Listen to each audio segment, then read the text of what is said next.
Yahobu, Bapak Ibu Pendeta, Sinenge, Majelis dan warga Gereja Amin, ini adalah channel YouTube Sinode Gereja Amin.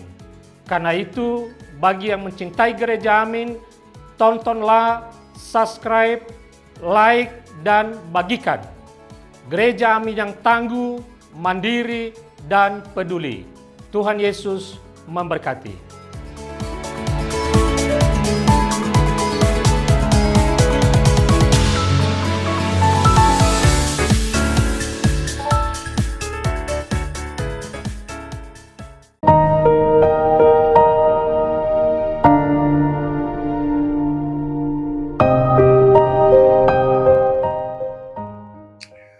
Sahabat senior yang diberkati Tuhan, salam sehat untuk kita semua.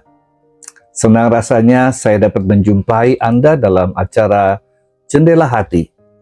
Saya Pendeta Emeritus Daud Solihin dari GKI Jalan Kebonjati nomor 100 Bandung.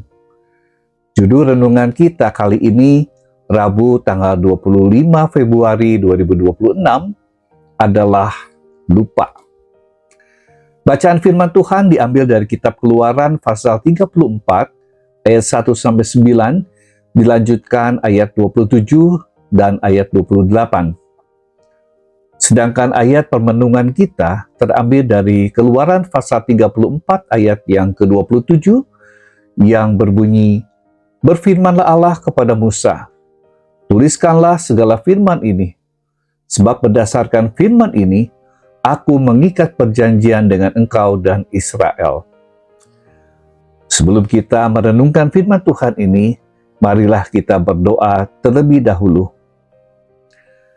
Tuhan Allah Bapa kami, tuntun ingatan kami, pemikiran kami, dan hati kami, agar semua itu menjadi dasar bagi kami untuk melakukan firman Tuhan, menjadi kebaikan dan berkat Tuhan nyata dalam kehidupan sehari-hari kami semua.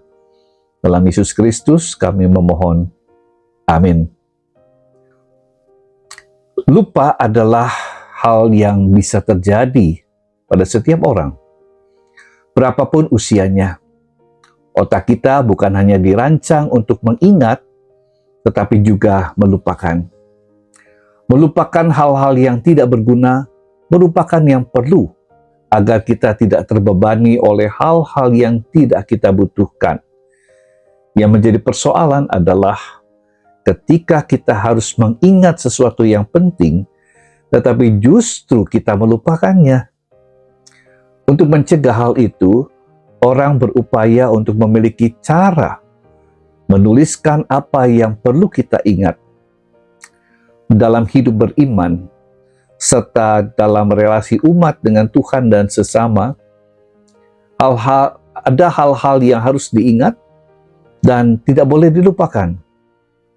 Hal-hal itu diantaranya adalah hukum-hukum Tuhan. Manusia sering melupakan hukum-hukum Allah. Itulah sebabnya ia berfirman kepada Musa agar menuliskan hukum-hukum itu ke dalam 2 loh batu. Hukum-hukum Allah yang tertulis itu diberikan agar diingat dan dilakukan manusia.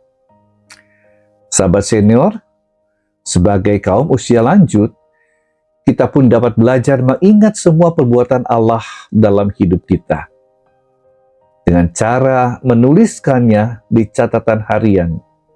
Dengan demikian, kita tidak melupakan semua kebaikan Tuhan dalam hidup kita dan bersyukur atasnya. Mari kita berdoa. Ya Tuhan, terima kasih Engkau memberikan kepada kami hal-hal yang baik untuk kami ingat dan mengajarkan kepada kami untuk melupakan hal-hal yang buruk. Dalam Yesus Kristus kami berdoa. Amin. Demikianlah renungan kita hari ini. Jangan lupa subscribe, like, dan bagikan kepada sesama. Tuhan Yesus memberkati kita semua. Amin.